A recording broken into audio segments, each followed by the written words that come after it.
ओम शांति। 23/4/2025 प्रातः मुरली ओम शांति। बाप दादा मधुबन। बाबा के मधुर महावाक्य। मीठे बच्चे, अब नाटक पूरा होता है, वापिस घर जाना है। कलियुग अंत के बाद फिर सत्ययुग रिपीट होगा। ये रात सभी को समझाओ। प्रश्नों, आत्मा पाठ बजाते बजाते थक गई है। थकावट का मुख्य कारण क्या है? उत्तर, बहुत भक्ति की, अनेक मंदिर बनाए, पैसा खर्च किया, धक्के खाते खाते सतोप्रधान आत्मा तमोप्रधान बन गई। तमोप्रधान होने के कारण ही दुखी हुई। जब किसी बात से कोई तंग होता है तब थकावट होती है। अभी बाप आए हैं सब थकावट मिटाने। ओम शांति। रूहानी बाप बैठ बच्चों को समझाते हैं। उनका नाम क्या है? शिव। यहाँ जो बैठे हैं तो बच्चों को अच्छी रीति याद रहना चाहिए। इस ड्रामा में जो सबका पाठ है वो अब पूरा होता है। नाटक जब पूरा होने पर होता है तो सभी एक्टर समझते हैं कि हमारा पाठ अब पूरा होता है, आप जाना है घर। तुम बच्चों को भी बाप ने अभी समझ दी है। ये समझ और कोई में नहीं है। अभी तुम बाप ने समझदार बनाए हैं। बच्चे, अब नाटक पूरा होता है, अब फिर नए सी चक्र शुरू होना है। नई दुनिया में सत्ययुग था, अभी पुरानी दुनिया में ये कलियुग का अंत है। ये बातें तुम ही जानते हो जिनको बाप मिला है। नए जो आते हैं तो उनको भी ये समझाना है, आप नाटक पूरा होता है। कलियुग अंत के बाद फिर सत्ययुग रिपीट होना है। इतने सब जो है उनको वापिस जाना है अपने घर। अब नाटक पूरा होता है। इससे मनुष्य समझ लेते हैं कि प्रलय होती है। अभी तुम जानते हो पुरानी दुनिया का विनाश कैसे होता है। भारत तो अविनाशी खंड है, बाप भी यहाँ ही आते हैं, बाकी और सब खंड खलास हो जाएंगे। ये ख्यालात और कोई की बुद्धि में आ नहीं सकते। बाप तुम बच्चों को समझाते हैं, आप नाटक पूरा होता है फिर रिपीट करना है। आगे नाटक का भी तुम्हारी बुद्धि में नहीं था, कहने मात्र कहते थे ये सृष्टि नाटक है जिसमें हम एक्टर्स हैं। आगे जब हम कहते थे तो शरीर को समझते थे। अब बाप कहते हैं आपने को आत्मा समझो और बाप को याद करो। अब हमको वापिस घर जाना है, वो है स्वीट होम। उस निराकारी दुनिया में हम आत्माएं रहती है। ये ज्ञान कोई भी मनुष्य मात्र में नहीं है। अभी तुम संगम पर हो, जानते हो अभी हमको वापिस जाना है। पुरानी दुनिया खत्म हो तो भक्ति भी खत्म हो। पहले पहले कौन आते हैं, कैसे ये धर्मों नंबर बार आते हैं, ये बातें कोई शास्त्रों में नहीं है। ये बात नई बातें समझाते हैं, ये और कोई समझा ना सके। बाप भी एक ही बार आकर समझाते हैं। ज्ञान सागर बाप आते ही एक बार है, जबकि नई दुनिया की स्थापना पुरानी दुनिया का विनाश करना है। बाप की याद के साथ ये चक्र भी बुद्धि में रहना चाहिए। अब नाटक पूरा होता है, हम जाते हैं। पाठ बजाते बजाते हम थक गए हैं, पैसा भी खर्च किया, भक्ति करते करते हम सतोप्रधान से तमोप्रधान बन गए हैं। दुनिया ही पुरानी हो गई है। नाटक पुराना कहेंगे? नहीं, नाटक तो कभी पुराना होता नहीं। नाटक तो नित्य नया है, ये चलता ही रहता है। बाकी दुनिया पुरानी होती है। हम एक्टर्स तमोप्रधान दुखी हो जाते हैं, थक जाते हैं। सत्ययुग में थोड़ी ही थकेंगे, कोई बात में थकने व तंग होने की बात नहीं। यहाँ तो अनेक प्रकार की तंगी देखनी पड़ती है। तुम जानते हो ये पुरानी दुनिया खत्म होनी है। संबंधी आदि कुछ भी याद नहीं आना चाहिए। एक बाप को ही याद करना चाहिए जिससे विकर्म विनाश होते हैं। विकर्म विनाश होने का और कोई उपाय नहीं है। गीता में भी मनमना भाव अक्षर है, परंतु अर्थ कोई समझ ना सके। बाप कहते हैं मुझे याद करो और वर्षों को याद करो। तुम विश्व के वारिस अर्थात मालिक थे, अभी तुम विश्व के वारिस बन रहे हो। तो कितनी खुशी होनी चाहिए। अभी तुम कोड़ी से हीरे मिसल बन रहे हो। यहाँ तुम आए ही हो बाप से वर्षा लेने। तुम जानते हो जब कलाएं कम होती है तब फूलों का बगीचा मुरझा जाता है। अभी तुम बनते हो गार्डन ऑफ फ्लावर। सत्तोजुग गार्डन है तो कैसा सुंदर है। फिर धीरे धीरे कला कम होती जाती है। 2 कला कम हुई, गार्डन मुरझा गया। अभी तो कांटों का जंगल हो गया है। अभी तुम जानते हो दुनिया को कुछ भी पता नहीं है। ये नॉलेज तुमको मिल रही है। ये है नई दुनिया के लिए नई नॉलेज। नई दुनिया स्थापन होती है, करने वाला है सृष्टि का रचयिता बाप है। याद भी बाप को ही करते हैं कि आकर हेवन रचो, सुखधाम रचो तो जरूर दुखधाम का विनाश होगा ना। बाबा रोज रोज समझाते रहते हैं, उसको धारण कर फिर समझाना है। पहले पहले तो मुख्य बात समझानी है, हमारा बाप कौन है जिससे वर्षा पाना है।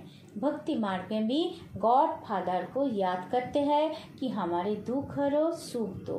तो तुम बच्चों की बुद्धि में भी स्मृति रहनी चाहिए। स्कूल में स्टूडेंट्स की बुद्धि में नॉलेज रहती है, ना कि घर बार। स्टूडेंट लाइफ में धंधे धारों की बात रहती नहीं, स्टडी ही याद करती है। यहाँ तो फिर कर्म करते, गृहस्थ व्यवहार में रहते। बाप कहते हैं ये स्टडी करो। ऐसे नहीं कहते कि सन्यासियों के वहाँ पे घर बार छोड़ो। ये है ही राज्य, ये प्रवृत्ति मार्ग है। सन्यासियों को भी तुम कह सकते हो कि तुम्हारा है हट जो, तुम घर बार छोड़ते हो। यह वो बात नहीं है। ये दुनिया ही कैसी गंदी है, क्या लगा पड़ा है। गरीब आदि कैसे रहे पड़े हैं, देखने से ही नफरत आती है। बाहर से जो विजिटर आदि आते हैं उनको तो अच्छे अच्छे स्थान दिखाते हैं। गरीब आदि कैसे गंध में रहे पड़े हैं वो थोड़ी ही दिखाते हैं। ये तो है ही नर्क, परंतु उनमें भी फर्क तो बहुत है ना। साहूकार लोग कहाँ रहते हैं, गरीब कहाँ रहते हैं, कर्मों का हिसाब है ना। सत्युग में ऐसी गंदगी हो नहीं सकती। वहाँ भी फर्क तो रहता है ना। कोई सोने के महल बनाएंगे, कोई चांदी के, कोई ईंटों के। यहाँ तो कितने खंड है, एक यूरोप खंड ही कितना बड़ा है। वहाँ तो सिर्फ हम ही होंगे। ये भी बुद्धि में रहे तो हर्षित मुख अवस्था हो। स्टूडेंट की बुद्धि में स्टडी ही याद रहती है, बाप और वर्षा। ये तो समझाया है, बाकी थोड़ा समय है। वो तो कह देते लाखों हजारों वर्ष, यहाँ तो बात ही 5000 वर्ष की है।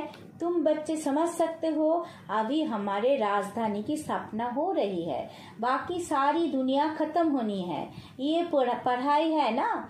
बुद्धि में ये याद रहे हम स्टूडेंट है, हमको भगवान पढ़ाते हैं, तो भी कितनी खुशी रहे। ये क्यों भूल जाता है, माया बड़ी प्रबल है, वो भुला देती है। स्कूल में सब स्टूडेंट्स पढ़ रहे हैं, सभी जानते हैं कि हमको भगवान पढ़ाते हैं।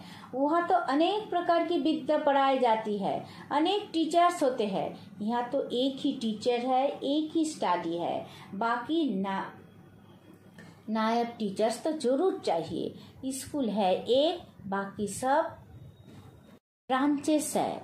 पढ़ाने वाला एक बाप है। बाप आकर सभी को सुख देते हैं। तुम जानते हो आधा कल हम सुखी रहेंगे, तो ये भी खुशी रहनी चाहिए। शिव बाबा हमको पढ़ाते हैं। शिव बाबा रचना रचते ही है स्वर्गों की। हम स्वर्गों का मालिक बनने लिए पढ़ते हैं। कितनी खुशी अंदर में रहनी चाहिए। वो स्टूडेंट भी खाते पीते सब कुछ घर का काम आदि करते हैं। हाँ, कोई हॉस्पिटल में रहते हैं कि जास्ती पढ़ाई से ध्यान रहेगा। सर्विस करने के लिए बच्चियां बाहर में रहती है। कैसे कैसे मनुष्य आते हैं। यहाँ तो तुम कितने सेफ बैठे हो, कोई अंदर घुस न सके।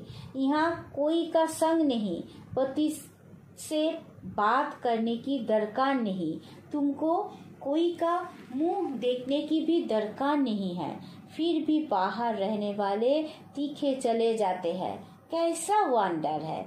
बाहर रहने वाले कितनों को पढ़ाकर आप सामान बनाकर और ले आते हैं। बाबा समाचार पूछते हैं, कैसे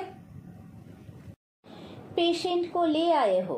कोई बहुत खराब पेशेंट है तो उनको 7 रोज भट्टी में रखा जाता है। यहाँ कोई भी शूद्रों को नहीं ले आना है।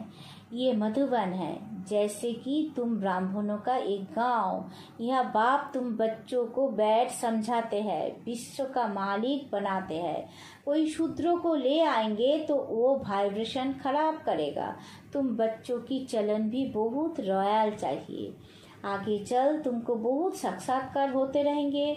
वहाँ क्या क्या होगा, जानवर भी कैसे अच्छे अच्छे होंगे, सब अच्छी चीजें होगी। सत्ययुग की कोई चीज यहाँ हो ना सके, वहाँ फिर यहाँ की चीज हो ना सके। तुम्हारी बुद्धि में है, हम सर्वों के लिए इम्तिहान पास कर रहे हैं। जितना पढ़ेंगे और फिर पढ़ाएंगे। टीचर बन औरों को रास्ता बताते हैं। सब टीचर्स है, सबको टीच करना है। पहले पहले तो बाप की पहचान दे बतलाना है कि बाप से ये वर्षा मिलता है। गीता बाप ने सुनाई है। ये प्रजापिता ब्रह्मा है तो ब्राह्मण भी यहाँ चाहिए। ब्रह्मा भी शिव बाबा से पढ़ते रहते हैं। तुम अभी पढ़ते हो विष्णुपुरी में जाने के लिए। ये है तुम्हारा अलौकिक घर, लौकिक, परलौकिक और फिर अलौकिक। नई बात है ना। भक्ति मार्ग में कभी ब्रह्मा को याद नहीं करते। ब्रह्मा बाबा किसको कहने आता नहीं, शिव बाबा को याद करते हैं कि दुख से छुड़ाओ। वो है परलौकिक बाप, ये फिर है अलौकिक। इनको तुम सूक्ष्म बतन में भी देखते हो, फिर यहाँ भी देखते हो। लौकिक बाप तो यहाँ देखने में आता है, परलौकिक बाप तो परलोक में ही देख सकते। ये फिर है अलौकिक वंडरफुल बाप। इस अलौकिक बाप को समझने में ही मुश्किल है। शिव बाबा के लिए तो कहेंगे निराकार है, तुम कहेंगे वो बिंदी है। वो करके अखंड ज्योति व ब्रह्मो कह देते हैं। अनेक मत है, तुम्हारी तो एक ही मत है। एक द्वारा बाप ने मत देना शुरू की, फिर वृद्धि कितनी होती है। तो तुम बच्चों की बुद्धि में ये रहना चाहिए, हमको शिव बाबा पढ़ा रहे हैं, पतित से पावन बना रहे हैं। रावण राज्यों में जरूर पतित तमोप्रधान बनना ही है, नाम ही है पतित दुनिया। सब दुख भी है, तब तो बाप को याद करते हैं कि बाबा हमारे दुख दूर कर हमको सुख दो। सब बच्चों का बाप एक ही है, वो तो सबको सुख देंगे ना। नई दुनिया में तो सुख ही सुख है, बाकी सब शांति धाम में रहते हैं। ये बुद्धि में रहना चाहिए। अभी हम जाएंगे शांति धाम। जितना नजदीक आते जाएंगे तो आज की दुनिया क्या है, काल की दुनिया क्या होगी, सब देखते रहेंगे। स्वर्ग की बादशाही नजदीक देखते रहेंगे। तो बच्चों को मुख्य बात समझाते हैं, बुद्धि में ये याद रहे कि हम स्कूल में बैठे हैं। शिव बाबा इस रथ पर सवार हो आए हैं हमको पढ़ाने। ये भागीरथ है, बाप आएंगे भी जरूर एक बार। भागीरथ का नाम क्या है ये भी किसी को पता नहीं है। या तुम बच्चे जब बाप के सम्मुख बैठते हो तो बुद्धि में याद रहे कि बाबा आया हुआ है, हमको सृष्टि चक्रों का राज बता रहे हैं। अभी नाटक पूरा होता है, अब हमको जाना है। ये बुद्धि में रखना कितना सहज है, परंतु ये भी याद कर नहीं सकते। अभी चक्र पूरा होता है, अब हमको जाना है, फिर नई दुनिया में आकर पार्ट बजाना है। फिर हमारे बाद फलाने फलाने आएंगे। तुम जानते हो ये चक्र सारा कैसे फिरता है, दुनिया वृद्धि को कैसे पाती है। नई से पुरानी, फिर पुरानी से नई होती है। विनाश के लिए तैयारियां भी देख रहे हो। नेचुरल कैलामिटीज भी होनी है। इतने बॉम्ब्स बनाकर रखे हैं तो काम में तो आने हैं ना। बम से ही इतना काम होगा जो फिर मनुष्य के लड़ाई की दरकार नहीं रहेगी। लश्कर को फिर छोड़ते जाएंगे, बॉम्ब्स फेंकते जाएंगे। फिर इतने सब मनुष्य नौकरी से छूट जाएंगे तो भूख मरेंगे ना, ये सब होने का है। फिर सिपाही आदि क्या करेंगे? अर्थक्वेक होती रहेगी, बॉम्ब्स गिरते रहेंगे, एक दो को मारते रहेंगे। खूने नाहिक खेल तो होना है ना। तो यहाँ जब आकर बैठते हो तो इन बातों में रमन करना चाहिए। शांति धाम सुख धाम को याद करते रहो। दिल से पूछो हमको क्या याद पड़ता है। अगर बाप की याद नहीं है तो जरूर बुद्धि कहाँ भटकती है। विकर्म भी विनाश नहीं होंगे, पथ भी कम हो जाएगा।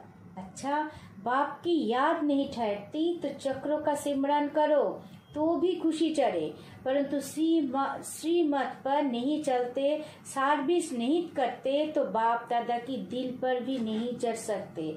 सर्विस नहीं करते तो बहुतों को तंग करते रहते हैं। कोई तो बहुतों को आप समान बनाए और बाप के पास ले आते हैं तो बाबा देखकर खुश होते हैं।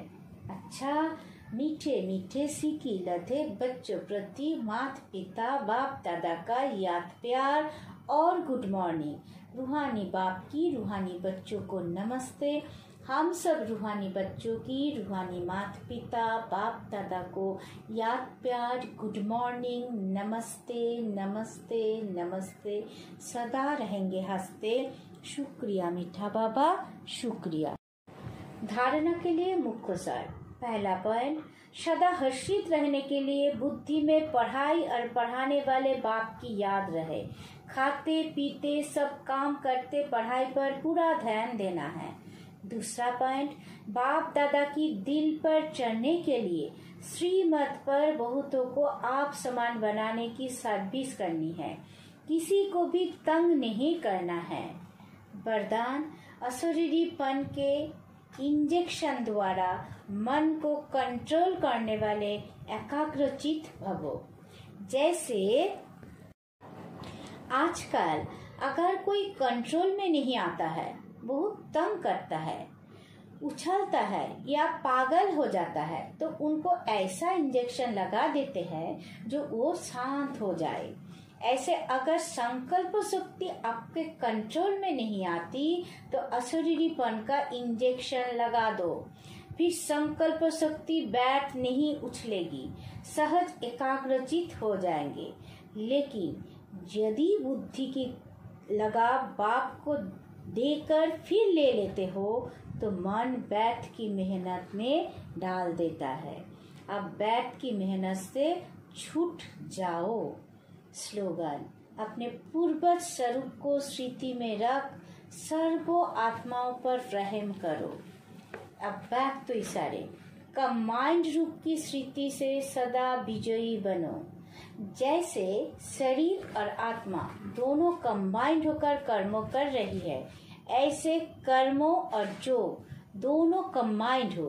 कर्म करते याद ना भूले और याद में रहते कर्म ना भूले, क्योंकि आपका टाइटल ही है कर्मयोगी। कर्म करते याद में रहने वाले सदा न्यारे और प्यारे होंगे, हल्के होंगे। नॉलेजफुल के साथ साथ पावरफुल स्टेज पर रहो।